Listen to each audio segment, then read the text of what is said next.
Now let's move on to operators. An operator is a pretty straightforward concept since we've all taken math. An operator is a character that represents an action. The simplest operators, and the ones we're most familiar with, are the math operators. Here we have the plus operator, minus, times, which is a star in Python and other languages, and the divisor operator, which is a slash. Here I'm simply taking the same two variables and adding, subtracting, multiplying, and dividing them from one another. In the last statement here, I'm printing the four variables with commas in between. This is just going to introduce a space between each one. If I want to run this code, I should be able to see the four values printed. Pretty straightforward, probably doesn't need any additional discussion. The exponent operator is one that you may not be as familiar with, particularly in its notation here. The exponent operator is a double star, and it will raise one value to the power of another. Here you can see we're taking AA, which is 5, and raising it to the power of 2. In other words, we're squaring 5, and 5 squared is 25. An operator that is more familiar to computer scientists and not so much outside of computer science is the modulus operator. Modulo gives us the remainder of any division.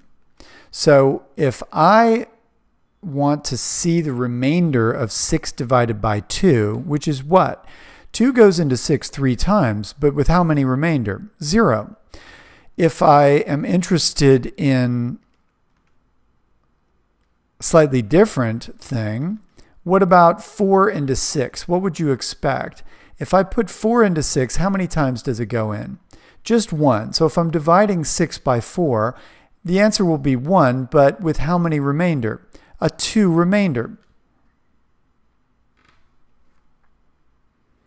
And if we run this code, we'll see the result.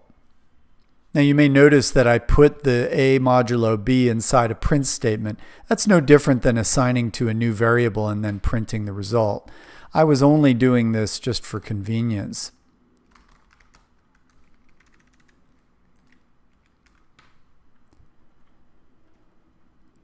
Six divided by 2 is 3.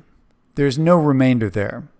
But 6 divided by 4 is 1 with 2 remainder. And that's why we're seeing this. This is often used to see whether a value is even or odd, because if you take a number and divide it by 2, if you use the modulus operator, you can see whether it's even or not. For example, 6 modulo 2 is 0. 7 modulo 2 would be what? 1, as long as I save my work.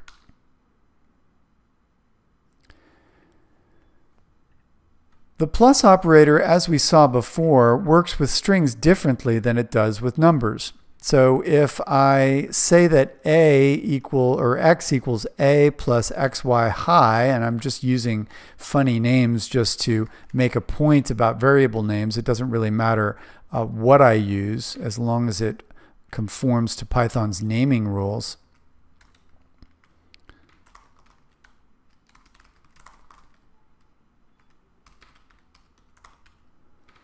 I see that the strings are concatenated. We looked at this behavior before, but in our review of operators, we need to include it. The last operator is a little bit different. The times operator, which as you know works with numbers to multiply one number by another, actually works very differently when we use a string and an integer. This is going to get us yo-yo. Why? Because this is how the times operator works with a string and an integer. Now, so far we've seen two examples of this overloaded behavior. On the one hand, we have 5 plus 10. That should get us 15. We've also seen 5 plus 10 when you're talking about strings. That should get us 510.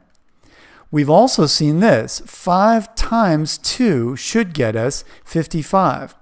Now, this may be confusing, but it's important to understand that there's no particular rhyme or reason here. We're not looking at rules that are supposed to be consistent. All we need to remember is that if you have two numbers with a plus sign, it's going to sum them. If you have two strings with a plus sign, it's going to concatenate the strings and produce a new string. I should have put quotes around this one. And lastly, if we take a string and we multiply it by an integer, we'll see that string repeated. We don't use it that often, although we will be using it in one of our projects this session. However, we do use the plus sign very many times with numbers and also with strings. And it's just necessary that you memorize this behavior. Again, this goes back to the theme of object behaviors. If you know what type you're working with, you know what it will do under certain circumstances.